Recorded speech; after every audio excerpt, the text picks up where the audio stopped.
Well, good morning and good afternoon, wherever you are. Good evening, maybe.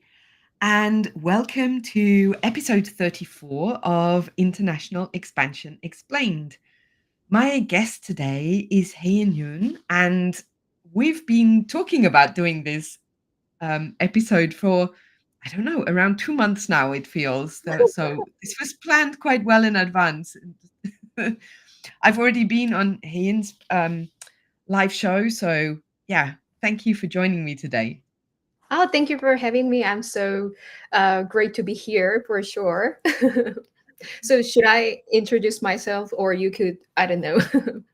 Let me give you a short rundown of Hyein's bio, and then I'm sure she can add some of the more juicy details to as to how she got to where she got today. So, Hyein is a globally recognized marketing expert. She's a content creator, and she's also the founder of HY Marketing. Her journey began in 2017 when she won first prize for the Gyeongwae Line Book Street promotion in South Korea. And since then, she's worked as a freelancer, content manager, but also a project manager for the Women's Human Rights Institute of Korea. And she's collaborated with platforms like Google and Facebook to master SEO and social media algorithms. In 2020, she transitioned fully to freelancing and has been building HY Marketing with a global team of native speaking marketers across Japan, South Korea, and also English speaking markets. Her agency won the first prize in the 2022 Goyang City DreamMaru grant competition, and she was named one of South Korea's top 10 global women CEOs in 2024. A member of the social clique by Rachel Pedersen, Hyein thrives on challenges and she really believes that mindset is the key to success. Oh, Thank you thanks for for beautiful. joining me today. Oh, it's so amazing to hear all of those great things at once, though. Yeah, Oh, tell us, how did you get into doing international business and arriving at the point you do today? I mean, I often say it's not what if you look back to yourself at 5 years old, you probably were not sitting and thinking, I'm going to be an international marketing specialist, because that's not the kind of thing that people think about. So a little bit, I mean, those were the highlights of the path, but maybe you can fill it out a little bit more as to what motivated you to get into international marketing that way. mm, I think that's a really great question, by the way. So, first things first, I think I was so influenced by the happy moment with some native English speaker when I was in elementary school. I was just able to see, oh, this is the all of the beautiful flags like UK, US, like we can just experience those happy moments. So it had stuck with me. Oh, maybe one day I want to be a global person. So even though it was subconscious, I was always thinking about those like how I can actually go abroad, yeah, something like that. But actually, my career was not starting right away as a global marketer or global worker in a way. So initially I was able to just work for those companies in Korea. Although I had the past experience, I still not sure like if I can actually succeed in global landscape. So what I actually did, I actually researched a lot of expert in my international marketing, and then that's how I actually found out my mentor, Rachel Peterson. So actually I took a lot of like courses from her and then followed all of the strategies initially. And then I decided to, first thing I did actually going for LinkedIn and then connected with 1000 probably, yeah, the CEOs or CMOs, and then offering them I can work for free so that I can actually build my portfolio first. And then I was able to secure some of like a deal for sure, but it was mostly free work. And afterwards, I since I had to actually secure, some money for myself, I was working as a Korean tutor. Yeah, yeah, like for foreigners to teach some Korean as a side gig. But while doing that, I was able to build a portfolio for sure. And then finally I got first paid clients. And then from there, he was the president of nine figure logistics company here in Korea, but his branch has Japan, Germany, the US. So I got so many influences by his actually business, by the way. So I had to work with those like Japanese marketing, Korean marketing, English speaking marketing just by myself. And then it was actually not easy to do everything possible, like with 100% performance. So that's why I had to hire um, our team members from scratch by getting some requests from the client for sure. And then as the revenue grows like slightly, I had to actually register my company back in 2022 June. And this is, I think, I am now I am right now, I guess. So it was not really just I'm gonna do international marketing, I can succeed right away. But it was not like that. Just slightly, I adjust myself to become a global marketer. Yeah.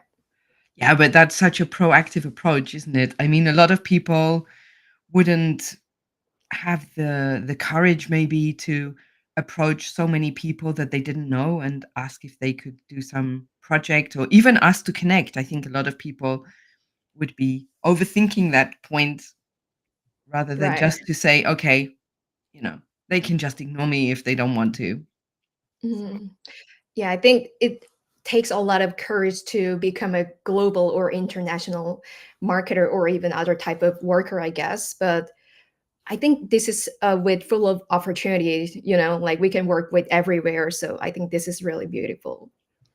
cool. No, I find that it's the best way and the best approach. And you've not lost anything, have you? As long as you're polite when you reach out to people. If people don't want to work with you, they can either ignore you or they just say no and nothing nothing ventured, nothing gained. So, Yeah, yeah, 100%. And then it was free work. And then they was so happy about I'm gonna work for free. So I think that was okay. Yeah. yeah. Oh, very cool. Now, maybe I can just ask anybody who is watching on LinkedIn, maybe you can just drop us a comment quickly in the chat just so that we see that we are actually visible on LinkedIn. I mean, on my LinkedIn, it looks like we're visible, but I always just like to be sure because, you know, I don't want to I don't want to be talking to myself. So yeah. Leave a Um comment below. Yeah. yeah, we don't want to be talking to ourselves. I mean, the focus, let's say the main focus of our discussion today is around the South Korean market though. So how after all of this experience that you've had with talking with people from Europe and working with Japanese companies or working in the Japanese market and so on, what would you say makes the South Korean market for marketers such a unique place to work? What are some of the characteristics? So when you think about Korea, and then when you actually search how global Korea is on Google, you will realize that South Korea is so global, like internationalized, or all of those. But the hard truth is that only 5% in population here in Korea is foreigners, meaning 95% are Korean who speaks only mostly not just only but mostly just Korean languages. So when you think about this landscape, I think it goes to your localization strategy for sure. Because if you are just doing only with English, even Korean people are not really fluent in English mostly. This is actually true. So there will be a high chance to lose your conversion rate, and then there will be a lack of connection in your content. So this means you have to really think about how you can actually localize your content, even the brand look or message, or keywords.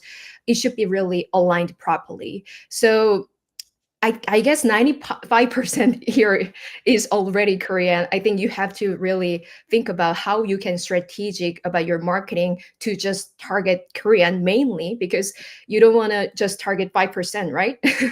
I think Yeah. that's kind of a question we have to answer. Yeah. Yeah, and I think that that's important because on the one hand, Korea is very open to products and services from outside of the country. They're very open to international kind of influence. I mean, influence is in the sense of products being imported into the country. And of course, Koreans are very open for new technologies and so on. Mm. But on the other hand, within the country itself, there's a lot of people who've never really had like a lot of experience of um, living in a foreign country. I think that's Hashi who tells us he's almost Korean. That means he likes to drink soju and he watches Netflix. So yeah. Thank you for the comment. So we then know that we're visible at least. Um, Oh, thank you. yeah. Um, I mean, how would you describe how do you describe South Korean consumers in terms of preference? Because I think there's a lot of information out there on the internet about especially, for example, the Chinese market and the Japanese market. But there's not so much information out there, like in general circulation, about the Korean market. And people or brands I see often assume that because things like Google, um, Instagram, because those work in South Korea, they assume that they can more or less do the same marketing as they could do at home. And they don't necessarily think about how consumers might be different or what is specific about consumers in Korea, you know? Yeah, that's a good question actually. And then I've been really thinking about like how we can categorize our Korean consumers in a way. And then when I actually looked through all of those books or trends I followed, there are typical two different preferences or behavior that we have to actually think about. Number one is we are really going for high value for money. And then number two is the fast culture. So number one is about like we are expecting the product is really with high quality, and then also the customer service should be really great. And then this if something is missing in those like, or whether it's product or price, we don't really buy easily. So that's why the number one e-commerce platform here in Korea is Coupang, and the Coupang is really succeeding not only about the great quality about the product, but also about their membership, like loyalty program, all of those. It's really powerful. So that's why it's really thriving in Korea. And then number two, the fast culture, like we expect everything really quick and fast. Sometimes like there are a lot of impatient people. They don't really want to wait for the line, and then just they want to get and go, something like that. So the Coupang itself, the delivery service is really powerful. You can expect you get the delivery within even just 4 hours if it's really quick. And then there is a rocket delivery, and then this is a part of the wow membership, and then we can expect within at least 1 day. So this is something that we can actually think about, wow, this is so awesome. And then it hits our the main core of preferences behavior. So when you think about the marketing landscape, if you don't have any customer service I mean, if you don't have a like social media channel like Kakao or even Instagram as your go-to channel, like to connect with those people, and then if something comes up in your product, let's say there is a like, I don't know, some mold in your bread and there is a, like some significant error in your chair, there is no way we can actually claim that one, and that we can be really worrying about like how we can trust this brand, yeah, something like that. So it's really important to have your Instagram or even KakaoTalk as your go-to customer service center. Otherwise it will feel like this brand is just from overseas, and then how we can trust this brand, yeah, those all that a little bit negative vibes, yeah. Yeah.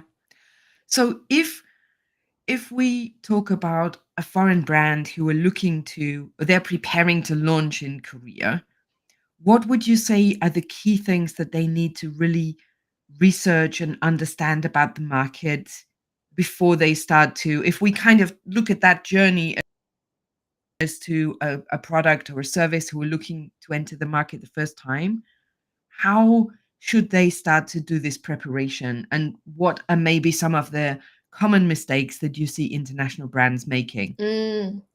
So, okay, the first question first. Sorry, what was the first question? I was focusing. The first question is what the key things are they need to Yeah, research and yeah, yeah. understand when they're very first preparing to enter into Yeah. Korea. So actually, you have to think about the main things, main two key things. The first one, how you're gonna actually position yourself, and like a concept, brand messages, all of those. And then number two, so this brand concept is just your kind of like idea. So we have to actually check the fact check with our trended keywords or even search volume on Naver, so that you can make sure that this is going to be really selling well in this targeted market Korea. Otherwise, like you as a brand, like let's say you from, I don't know, UK or Africa, and then you think this is going to be really unique, and then you just expand it through, I don't know, Coupang, and then there will be a very little, minimum of like sales if there is no search volume itself. So I think understanding the targeted keywords first and then trended keywords, and then by incorporating this to the trend is, I mean, the brand concept, yeah, the messaging, positioning. I think that's the something that you have to do as a market research before really expanding into like using Coupang, or even by using Costco Korea or other e-commerce platforms.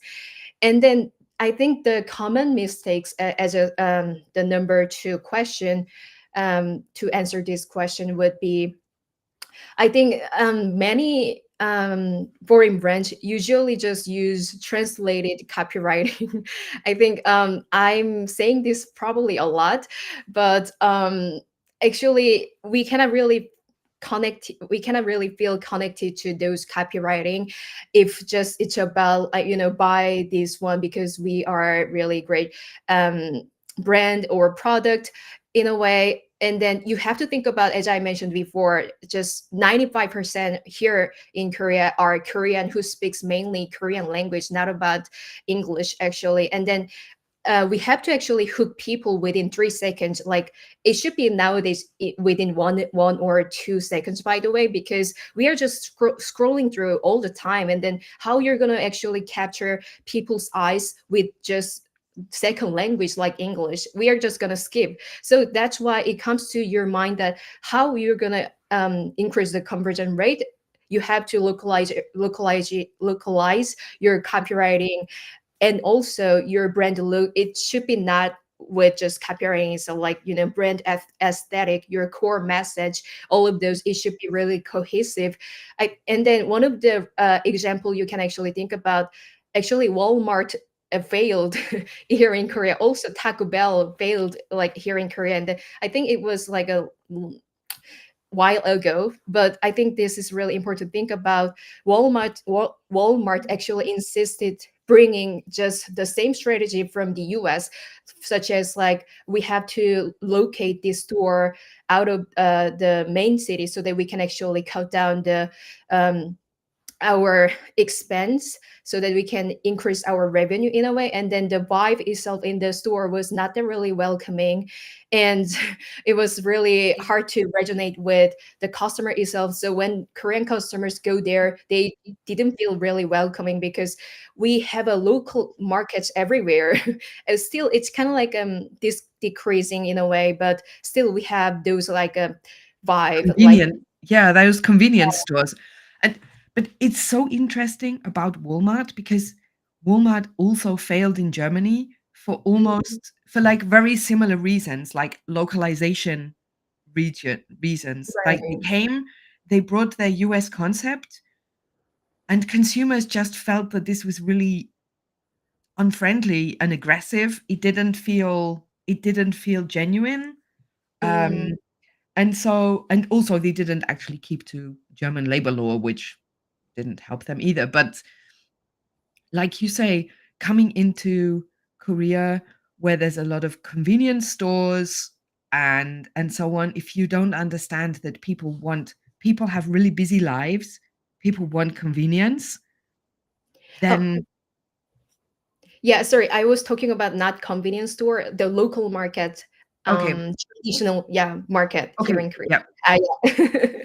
So, Yeah. I mean, yeah, it's a little bit different, but yeah, anyway, we are, when you go there, a lot of elderly people usually sell something really fresh. You know, you can expect the sense of warmth and togetherness, and then you can have a even conversation. But back in the day, like 10 years ago, 20 years ago, even it was more than that. Like we usually just go to those like local traditional market, and then trying to discount a little bit and then have a conversation, and then it didn't really match with the Korean market, when the Walmart just insisted we don't have to do that, like just cold, not welcoming vibe. So that's the one case that I wanted to mention as a kind of failure. So I Mhm. think that's why localization, that's is really important.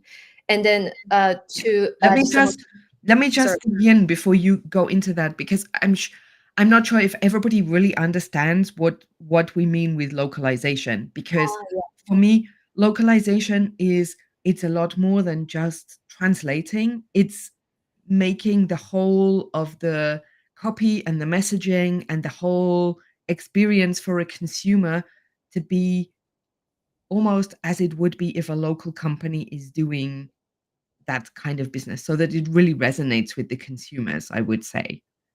mm, in my perspective, I think it's not about like 100% should be like matching with our local culture or local vibe. It's about like finding the middle point between your foreign brands and the local culture. Mhm. Because if you actually remove all of your details about your brand, then there will be no USPs, the unique selling point. So yeah, I think that's what I meant. Yeah. Yeah, but you have to translate, let's say you have to present your global USPs in a way that resonates for the local Mm-mm-mm. consumers, right? It's 100%. Yeah, but it should be in the local language yeah, mostly. Yeah. yes, definitely. And I also wanted to backtrack a little bit, because we've already mentioned three very big, very well-known names for South Korea. We've already spoken a little bit about Naver. We've already talked about Kakao Talk. We've already mentioned Coupang. Maybe you can talk a little bit before we go on, because I know you wanted to mention something, but maybe you can talk a little bit about who those companies are and why those are so important in South Sure, Korea. sure. You mean the Naver, Coupang, Kakao? Yeah, the system. So Yes. Naver itself, as you might know, it's actually just similar to Google for sure, like our search engine. And if I can give you the stats, over 50% of Korean people use Naver, and then over 40% of people use Google. So if you can actually combine two different things like Google and Naver in your search engine optimization skills, that would be really amazing.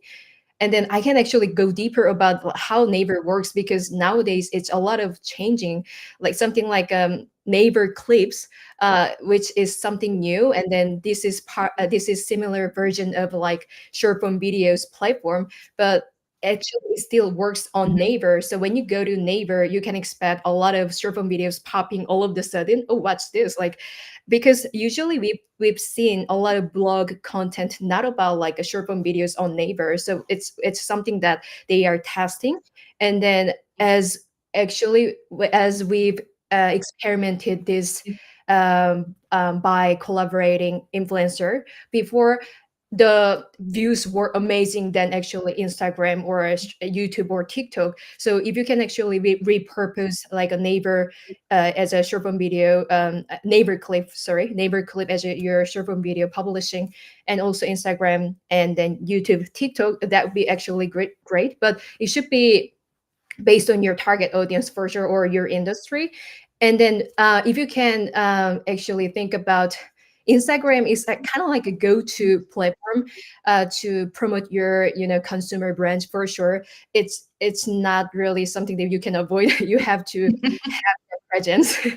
And then if you can actually bring your some of the like uniqueness about your brand story, or if you want to collaborate with other brands, if you can do more about long form video on YouTube, that would be something that you can actually think about, because Korean people, yeah, really use YouTube a lot nowadays. Like most, I guess it's just old generation are using YouTube, but Instagram or Facebook, there are specific generation are using. So if you want to target like more of a like broad term, so YouTube is gonna be something that you have to really, really deeply think about. Although you can actually have really strategic way about how you're gonna bring the long form videos for sure. But yeah, that's something, yeah, you have to think about. And KakaoTalk, yeah, sorry, KakaoTalk is kind of like your customer service center, by the way.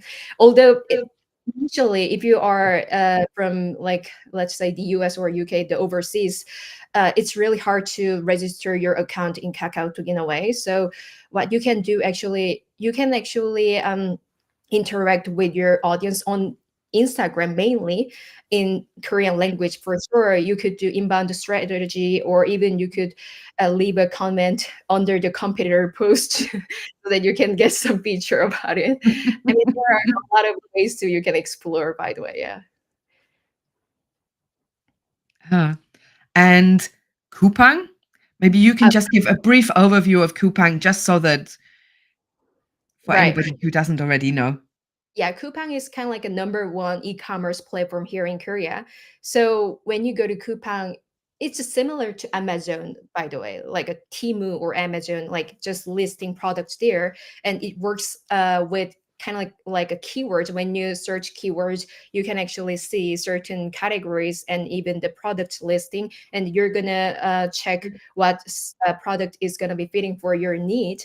And then a lot of time the reviews are showing, and also the pricing for sure, like a image.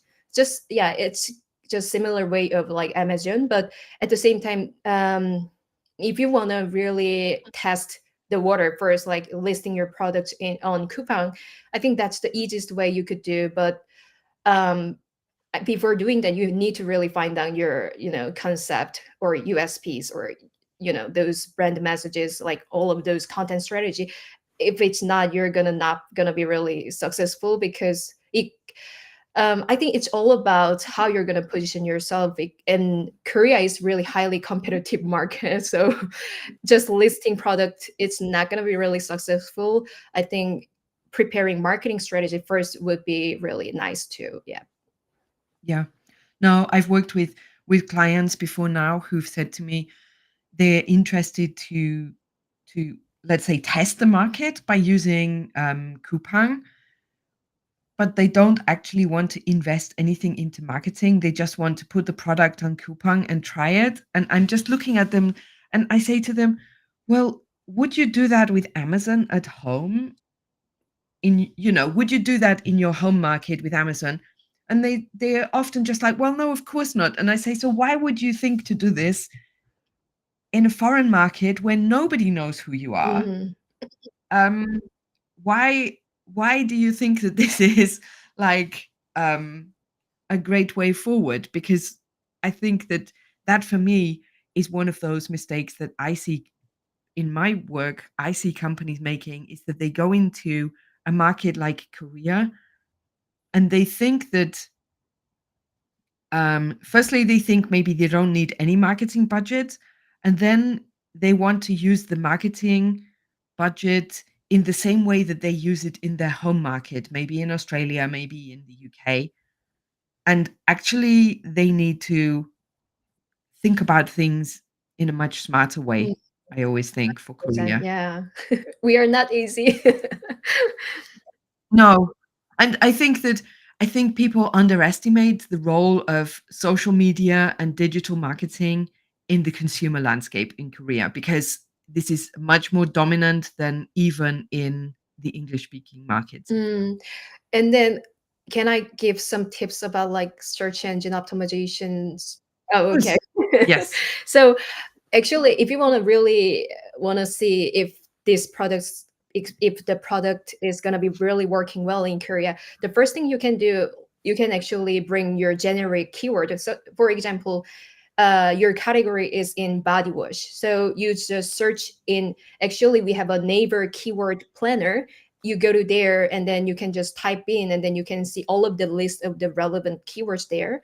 So you just type body wash, and then you can see bunch of like 20 or 100 keywords um, that is relevant to the main keyword. But what you can actually track, actually you can see the pain points in the relevant keywords, or even you can think about the desire, such as like if it's just body wash, if you can combine like a moisturization, like it's just different category. And then actually here in Korea, shower cream is not really popular idea, by the way, whether we usually buy body wash. But actually you can actually we can do competitor research with those moisturized body wash, rather than have those like, shower cream, because shower cream actually have another meaning to it, like the dress, the sauce, not about the body wash. So yeah, when you think about this, like, if Mm. you can have the pain points or desire in your keywords even further, it's so much easier to track your competitors, and then how you're going to make some concept or messaging in your content for sure. Yeah.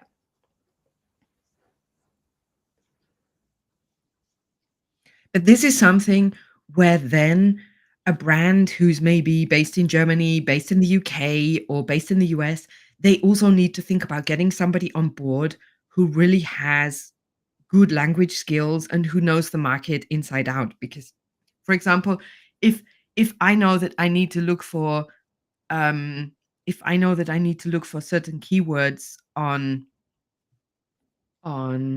Google, then I can look for those keywords in English, but I can't look for them on Naver in Korean language because my language skills are not suitable for that. I mean, maybe if I have it already, if I did something in the past, I can copy paste. If I have a list and I can just copy paste, but I still don't understand what I'm really seeing. So I still need somebody to assist me who has that understanding of the nuance of the language. Right. It's not just as simple as just translating it with Google, because we know that Google lies Mm. sometimes on So translation, like other forms of AI I think, translation. yeah, translating keywords even sometimes doesn't work properly. Even I advised some of the agencies with only non-native English, non-native Korean speakers there. I had to suggest, this keyword is not working. Please, this is just translated word. How you're gonna find the right targeted content? They were doing like that. So sometimes you need really the native Korean speaker to go through all of your marketing effort, so that you can have the high conversion rate at the same time. Yeah. And how about things like short videos? How important is that for content policies these days in South Korea? I think it was Hashi who asked about that. Like TikTok or maybe other apps that are more popular. You already mentioned Naver Clips um, are starting to test something like this. I'm sure YouTube Shorts are also a way of this. I mean, my experience has often been that YouTube and Instagram and in Korea often used like a search engine if people are looking for products, because they find a lot of products marketed on there. But you're the expert. What short media platforms are best? Or is it not such a big I deal? mean, if we, as we are talking about like consumer brands, the first initial setup should be Instagram for sure. Like we cannot really like avoid that platform actually. It's just rule of number one. And then so Instagram and then YouTube Shorts, it is kind of like a two different things, but if you can pair with those two things, it's really amazing. But at the same time, if you're targeting those young generations like 20s or 30s, TikTok is also amazing to get those tractions for sure. And then especially if you're targeting like let's say foreigners in Korea, TikTok is amazing place to actually do that. So this is another tip. And then so my best advice is that actually like we don't have to spread the word all the time, but in the beginning of your launch phase or in the beginning of your brand awareness, it's really important do a lot of work at the same time. So if you can have the short form video, yeah, here, you can actually distribute this, like go to like Naver Clip, TikTok, YouTube, Facebook, even other platforms that you can actually publish. It could be LinkedIn if you are doing B2B for sure. But yeah, it depends on your niche. So yeah, my best advice is that you, if you can actually spread the word as much as you can, that's great. But if you don't have any so if you don't have proper budget, or if you are lacking your team members, what you can firstly do, like Instagram and then YouTube and the Naver Clip, like the three triangle. Yeah. Yeah. And how are these platforms, um, how is the weighting of these very Korean platforms, like using Naver? Is Naver mini blogs, is this still a thing? Is this still important to do? Naver, Kakao, Coupang, how do they fit into the full picture when you're looking to drive brand visibility and you're looking for customer engagement? Okay. If we are, yeah. Are those like 50 are you likely to be splitting maybe 50% of your time onto those very Korean platforms, or is still 70% of the effort on Instagram and YouTube? How Mm. do you usually recommend So for brands I to think it's split important their to understand that we have a really diverse services going on Naver actually. So there is a Naver Cafe, Naver yeah, Band, and the Naver blog and Naver Clips, Naver Shopping. So like all of like all in one platform actually. So if you are talking about like doing blog posts for sure, it's important to do on Naver and then repurposing this to on Google, yeah, at the same time. And then I don't think it's kind of like a good idea to distribute your time per Neighbor versus Instagram, because it's a little bit different.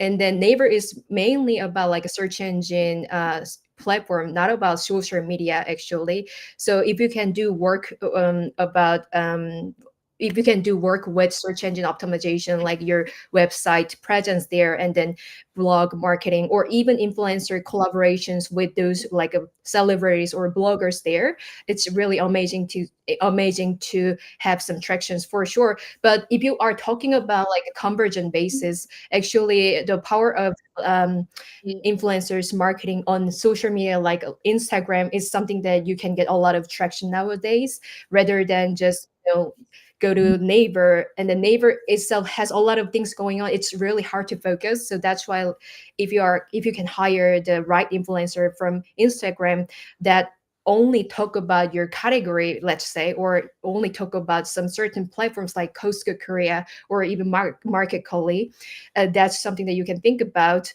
And then what we actually do on Naver is more about like we collaborate with members in some specific Naver cafe by like you can actually execute some campaigns like, oh, this is 20 free bottles or jars that we want to actually promote this in this Neighbor cafe. And then we kind of like hire the admin of the Neighbor cafe, and then we post some of like campaign posts there. And then some of the applicants there like started to leave comments, oh, I want to participate, like kind of things. And then like it goes a little bit viral, and then finally we finished the campaign, and then we got the UGC, or those blog content at the same time. This is how we can actually do like the influencer marketing on a specific Neighbor cafe, and influencer marketing by hiring Instagram for sure. But if you are targeting more younger generation, TikTok is gonna be something that you can think about. But generally speaking, Instagram and Neighbor would work. Yeah. okay. And if I mean, I think brands have got used to the idea now that, especially in Asia, that influencer marketing or key opinion leaders, that this is something that's really um, important. How should brands start to consider who could be a good influencer for their brand? Like, how do they? I mean, of course, you can. you can pay an agency, but you still, as a brand, you still have to make that decision about what kind of an influencer is going to be a good fit for you. And I think that's not always such an Mm, easy not such an easy choice when you consider that most brands, if we're talking about a global influencer, for somebody who's been in, I don't know, some kind of film or who's a sports personality, easier for the brand themselves to understand what the influencer is about. But if we're looking about somebody doing Korean social media, then this is very specific. And I'm thinking that for brands, it's quite difficult because probably they don't know Korean TV shows. They don't know if this is a star or if this is just somebody who, you know, looks good right. or they're a swimmer or I don't know what they do, you know? I think it's gonna be really hard to detect this is if this is a scammer or not. If you are not native Korean speaker, for sure, I think you need help with some of like a like Korean marketers for sure about like detecting the scammers initially.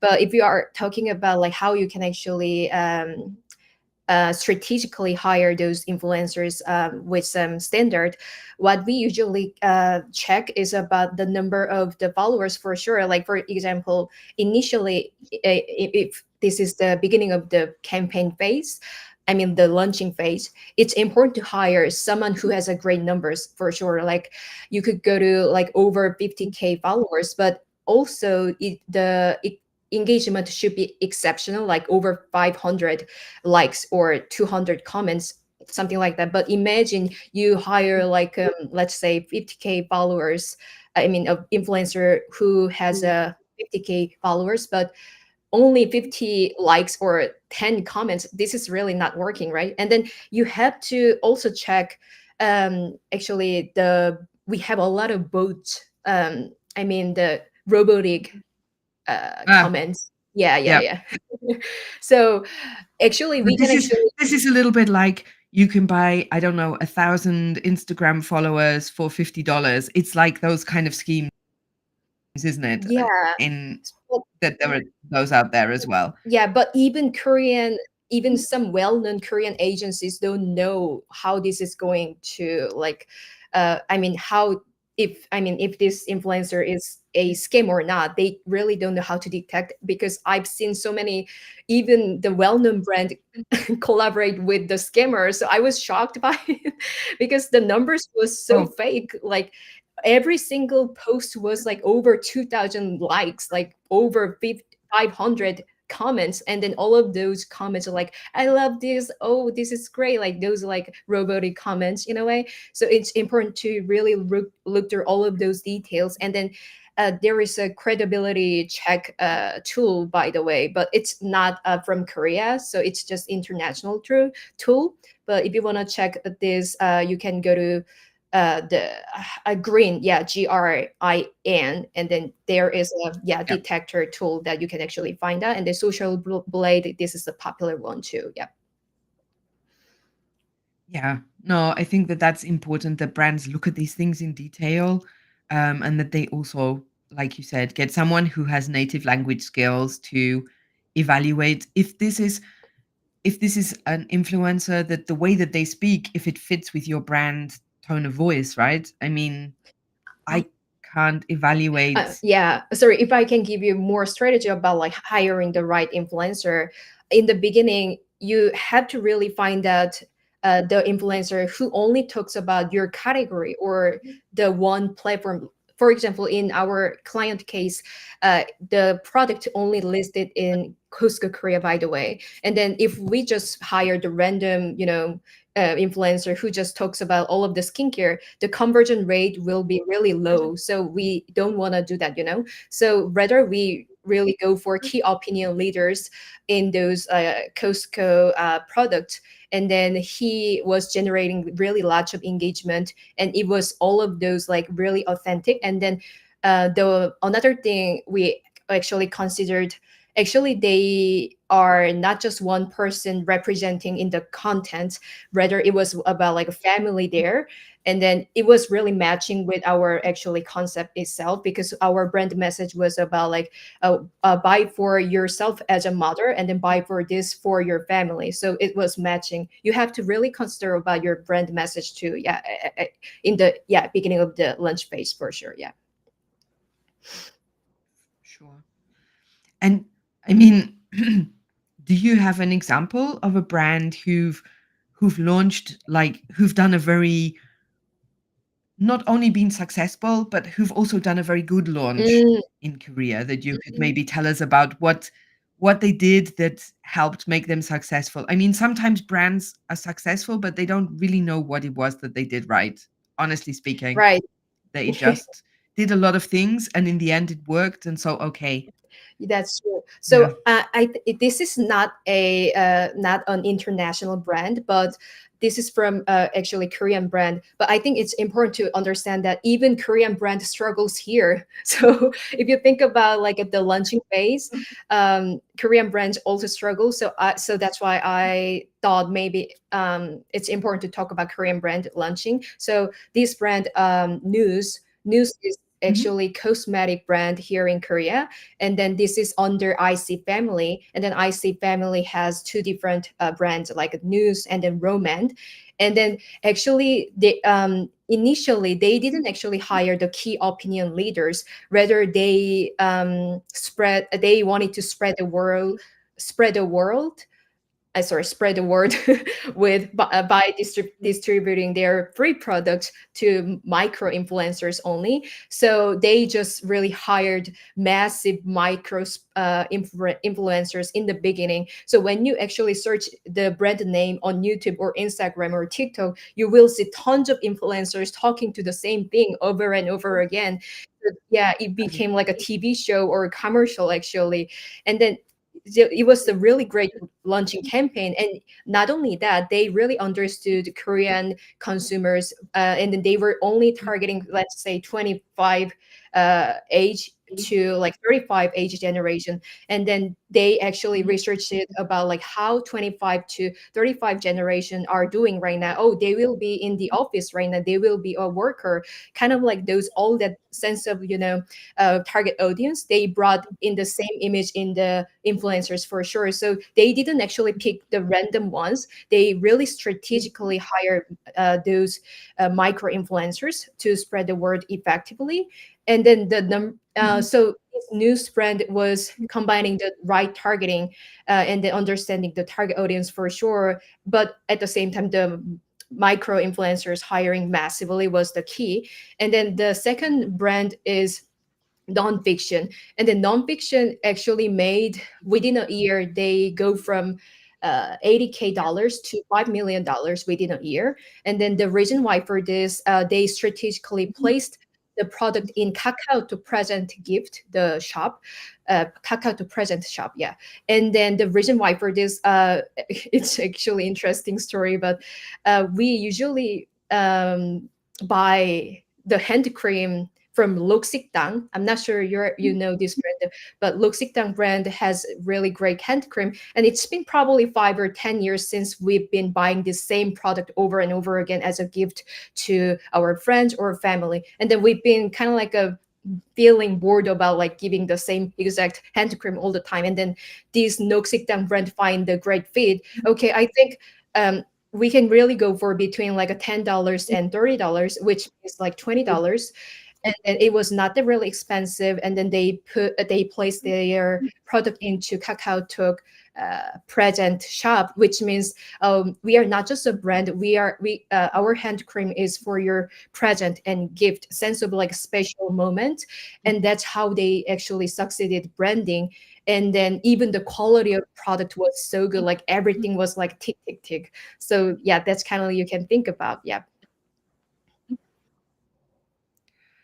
Yeah, we had a question, I think from Hashi, but he's flying under my radar. I can just see LinkedIn user, where he said that given how difficult it is for even Korean agencies to detect fake influencers, do you feel that there's a gap in the market for tools or education around influencer credibility?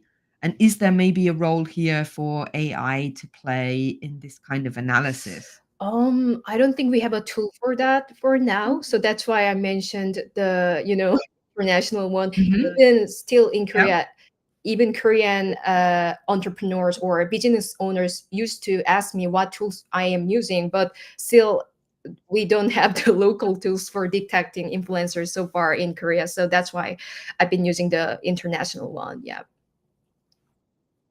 So could be a gap in the market for somebody who's ready to build something based on Korean Right, language, right? exactly. It should be there. Okay. What else did I want to ask you? Because I'm a little bit aware of the time that Yeah. we're getting quite. Have you seen any brands who've I was going to ask you also if you can think of any brands who've failed despite having like a really good product for the market. Are there any brands who've then messed up their marketing to the point that it killed the demand? Oh, actually, like for this particular question, I wanted to ask. I wanted to answer with those Walmart or Taco Bell, but actually we already covered. So yeah, yeah, We and already covered, yeah. sorry, So can I say some relevant great. one here? Yeah, the relevant case study. So I don't remember the exact name of the brand actually, but it was the brand who wanted. It was the brand with whiskey, and then they actually labeled with some of like a finger hand gesture, but the hand gesture was so like against some males here in Korea, so they had to really turn down the all of the whiskey right after their lunch. So that was really not great moment. Yeah. Yeah. And Sven asked about what the biggest mistake of foreign brands is when they enter into the market. I think we talked a little bit about Oh yeah. this. Um, we talked a bit about this, about localization and not making plans and not having Should strategies. we go once again or? But but but maybe you have some best practice for foreign brands for Okay. launching So in yeah, the we've been market. talking of the best practices like something like news or nonfiction, but if you are talking about like with small budgets such as like less than 30K dollars for let's say 2 month project, something like that, actually uh it was December 2024, we helped the Australian brand tapping into Korea, and then initially they listed their product in Coastal Korea, and then their budget was so tight, and then there was no brand presence here, like a zero presence. So we had to really set the brand concept and then make the landing page materials only. We didn't develop the website, no, just landing page design only, so that we can spread this to like relevant e-commerce platform at the same time, or we can actually share this one to our campaign, I mean the Naver cafe groups, to promote this one too. So we did three different campaign execution. Number one, as I talked to you before, the Neighbor Cafe campaign, we hired some not micro, probably more than micro, yeah, influencers, but it was 20 influencers there. And also we did the event like a spread the word event. They go to Costco Korea and then filmed a video or a picture and then share the moment with us, something like that. And then they posted this not only on social media and then blog and also the Naver Cafe, and then hiring the influencer. Hiring the influencer on, yeah, Instagram for sure. We just hired one influencer, the major one, and then we collaborated with two different campaigns, but one per product, by the way, because we had to promote two different products within the very tight short period, like 2 months, 1 month for this product, 1 month for this product. But at the end of the day, we've been really generating a lot of great results, like 4.5 million views, like 10K engagement, and then we were able to sell like 8.7K units within that period, and then ROI was more than 5x. So I could say it was quite, yeah, okay, successful. Yeah.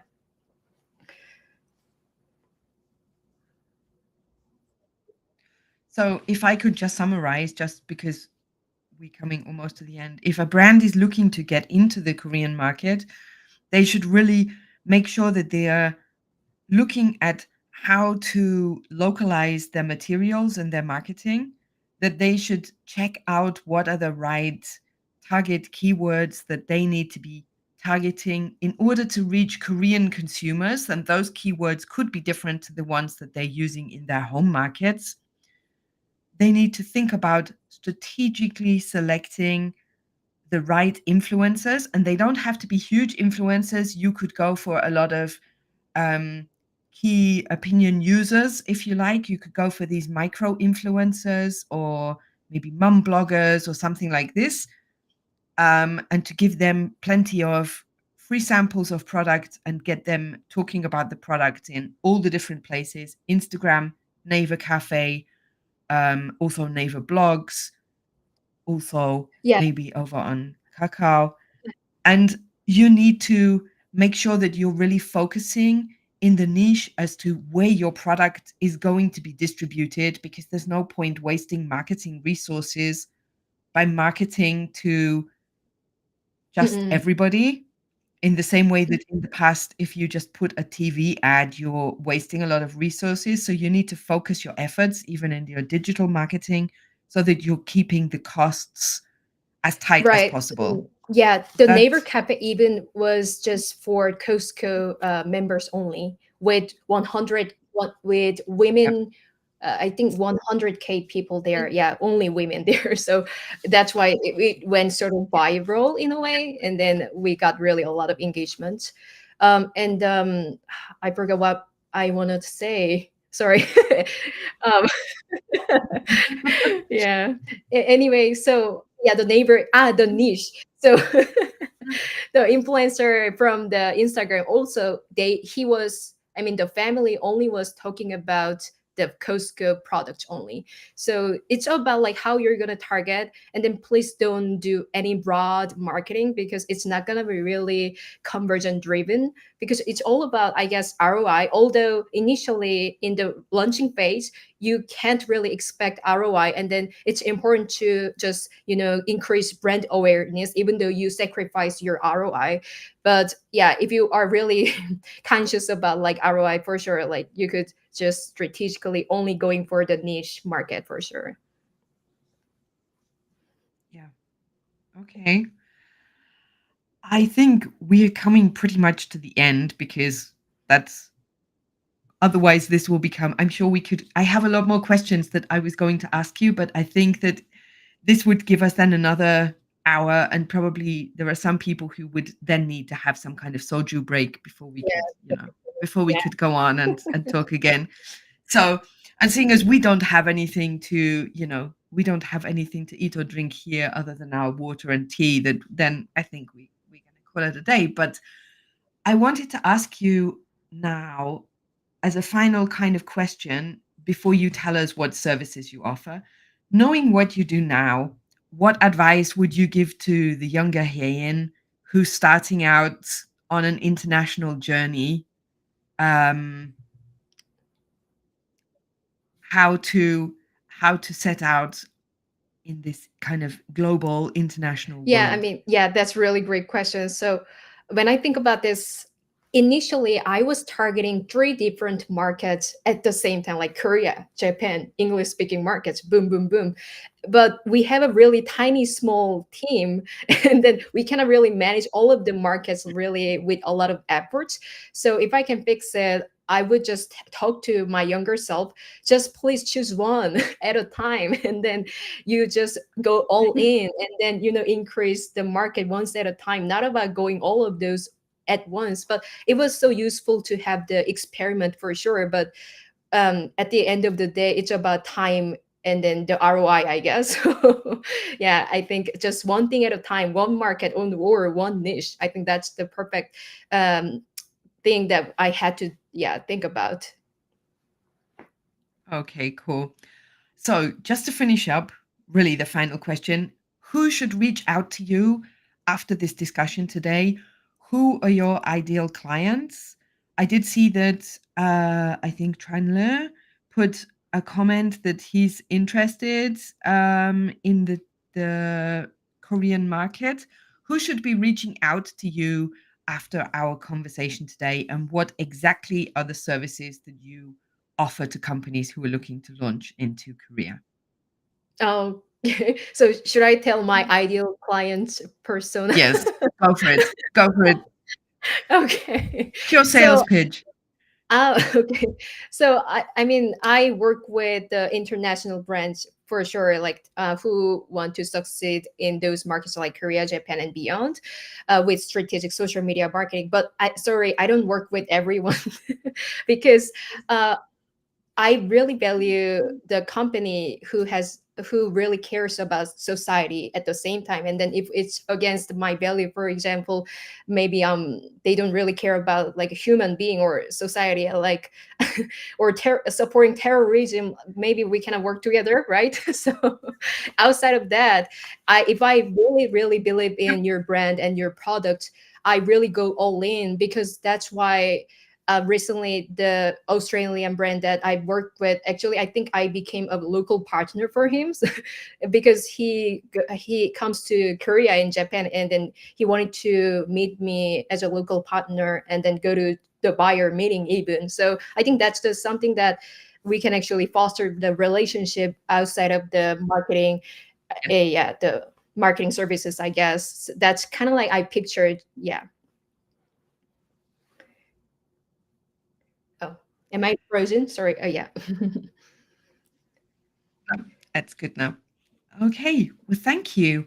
And thank you so much for joining today. Thank you to all of the people who came and listened and asked questions and made comments. It's much nicer when we know that we are actually talking to people and not just having a discussion, because if we're just having a discussion, I'm sure the two of us veer off onto some other topics as well. We don't just stay on Korean marketing.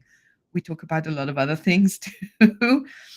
Thank you, Hyein, for taking the time this evening to join us. So I hope you don't have any more work to do today because it's a little bit late. But It was so pleasure to be here. Actually, like I was able to share all of the strategy. But if any case, if you have any questions about regarding this, feel free to reach out to me on LinkedIn for sure. And then shout out to Kathryn and then running this all of the podcast or live show. I think it was so amazing experience for me. Thank you so much. you're very welcome. And I will be sure on the YouTube recording, I'll put all of your contact details below that so that if somebody's watching this in the future, that they can also reach out to you there and know where to find Yay! you. So yeah. So thank you. And I wish everybody a very pleasant rest of the day.